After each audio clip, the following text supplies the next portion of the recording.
Well, about 3 minutes before call time, fancy Dallas neighborhood. Celebrity talent today, so I'm not going to be able to do any behind the scenes. I did stop for breakfast this morning, and I pre-built the gimbal and the wireless monitor for the gimbal. So I've got that as a dedicated package ready to go. Although we don't start on the gimbal, that's going to be our last setup of the day, some exteriors.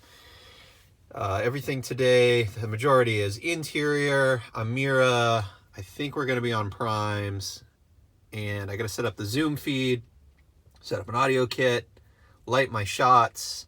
I've got the producer, director, and a PA, and myself. So we have a crew of 4 on site, plus the cast. Oh, and I'm sure there's vanities, hair, makeup. I'm going to build the camera and the 7-inch wireless monitor. We'll walk in, camera sticks, monitor, find our first shot, then figure out how to light it, and I'll come out and head up the necessary items. All right, I was able to capture a few anonymous behind-the-scenes shots here. So this was later in the day, but we got the frame up, settled on a 35mm lens, dialed in the background, set a mark with a stand-in, got everyone to sign off via Zoom. So here you can see this is we had a still photographer there, so he had his cart and his setup right next to the camera, and then the laptop in the upper left is my Zoom feed. That's my laptop, and I got a little battery charging station set up. Turned out that was the best place for me to be, was in the hall. All right, and then I like to light these types of things with small crews where I'm doing a lot of the work myself, starting with the background. So I set up these 2 little 150s on dimmers, doors pinched in to simulate some natural light on the wall. And then from there I move on to my subject's backlight. So simple enough, just a panel with a battery, bicolor in this case. And then I got Gemini with a snap bag. I guess that's kind of acting as the key. And then we have a, let's see, that's a approximately 6 foot by 4 foot bounce.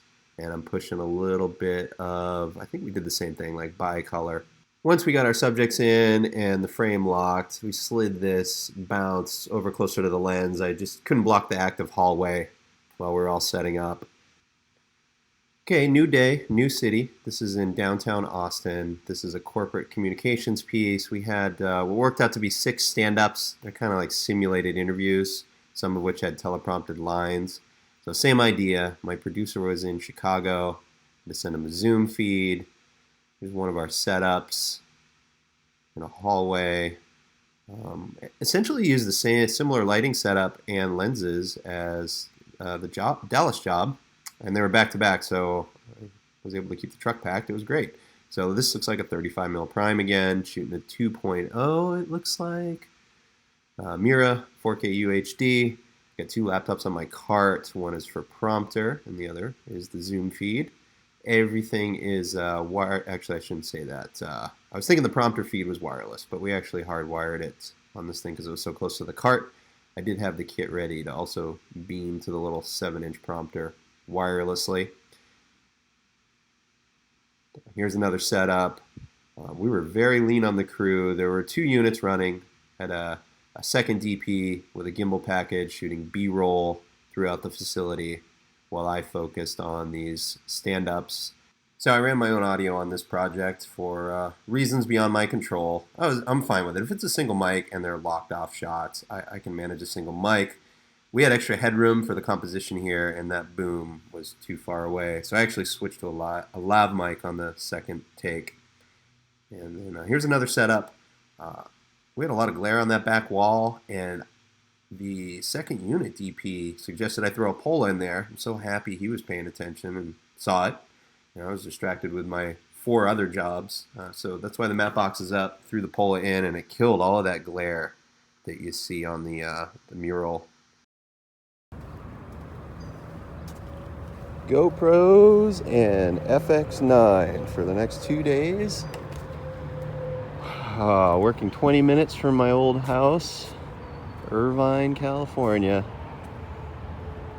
And the weather, as usual, is perfect. It's like 70 degrees. Got the May gray going on, but it's already started to burn up.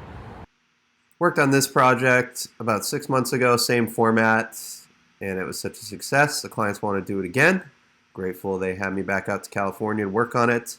Basically 3 to 4 executives driving around in a car having discussions. 4 GoPros, each person wearing their own lavalier mic that's a self-contained recorder. I used Tascam and Zoom recorders with wired lavalier mics. It's all kits that myself and Scott, who's in the driver's seat, owned. These are actually all his GoPro cameras. And we used kind of a mix of my hardware and his to get all the angles situated. About 4 cameras, 2 up front, 2 in the back. And as you saw in that previous shot, I used my ultralight arms to mount the cameras and a little fill light for the backseat subjects. The folks up front are lit nicely from the light coming in through the windshield. And frankly, this is the perfect time of year to shoot this. You know, May and June in coastal California is always overcast with a marine layer. So you get this nice, soft, diffuse light that goes everywhere. And with these new GoPros, I guess these are 9s, 8s and 9s, dynamic range and skin tone on them, so awesome. We don't have any blown out window issues.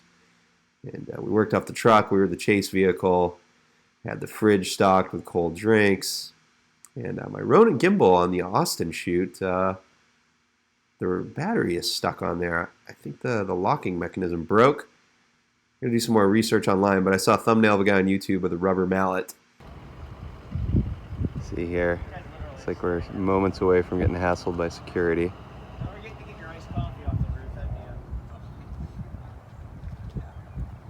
The old Tustin Air Station.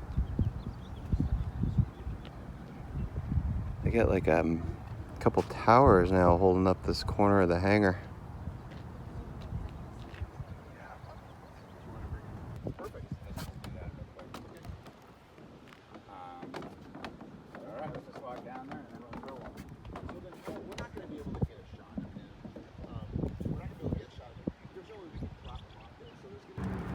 Just arrived in the Dallas, Fort Worth area. I'm right in between. I'm just outside of Arlington in Grand Prairie, which is by the theme park. I think it's a Six Flags. So shooting a testimonial tomorrow for a television commercial for a company I work for a few times a year. The end client actually shot for them many times, I think going back as far as about 15 years. This is what I do in my downtime in hotel rooms. Edit together these videos that have amassed on my phone. So I have several projects pending, booked, or holding that require a second Sony camera. So my plan, I'd kind of made up my mind, which goes contrary to all my previous videos about which model cameras to buy, that to supplement my FX9, I would buy an FX6. You know, I like the, well, one, the price point, it's almost half, and does everything I need, SDI output, time code, pretty sure it does time code, shoot, I gotta look again. Same lens mount, it's full frame only, I think that's fine for B cam, uses different media, which is a little frustrating, and yeah, it's a little bit different sensor, but picture looks kind of close enough. But, you know, here's my problem. It back-ordered, unknown when it's going to arrive. And even if I were to get the camera in time, the media is also back-ordered. So I put together this little kit of, you know, basically I want to have a shootable camera out of the gate. I've got plenty of tripods, but, you know, 2 card readers, gold mount battery adapter because I'm streamlined on gold mount batteries. Also, I do carry a few of the Sony bricks, but they don't have a power tap, so you know I'm always powering accessories at a minimum, a wireless transmitter, and I know they do make bigger ones, third party, that have a P tap, but I already have a bunch of gold mount and I can run everything else on them. And actually I like how it balances out the camera a little better, putting a little more weight aft, allows me to get a little bit more of the body up on my shoulder when I'm handheld. I like VCT14 plates. That's what I run on my Amiras, and that's what I started on, like even before the Betacam era. But for the Sony, the FX9, I've been happier with just a basic bridge plate, no rod mount, and a dovetail. So I was thinking I'd do the same for the second camera, and then I need another touch and go because I want that to live on the camera package. And then I was going to pick up a 85mm Sigma Prime Art Series. This is the still photo version because the autofocus is awesome. I've been using it for interviews. Even I rarely shoot wide open, but maybe at an f2 or 2.8. Yeah, 2 is about as low as I go. I've been burned too many times shooting a 1.4 on a face where one eye is soft and the other sharp. So as a general rule, yeah, I shoot a 2.0. But like I said, I don't know when this is all going to ship. So 10 grand. So now I'm thinking, I was looking to see what's in stock, and the FX9, B&H has got the kit package available. At least it was yesterday. Let's see if it's still there. Yeah, just the camera body is back ordered, but where's the lens? Oh shoot. See, I waited too long. Yesterday you could buy, yeah, I blew it. I was gonna get the this one right here, the kit zoom, because I already have that zoom, 28 to 135 f4 on my current camera.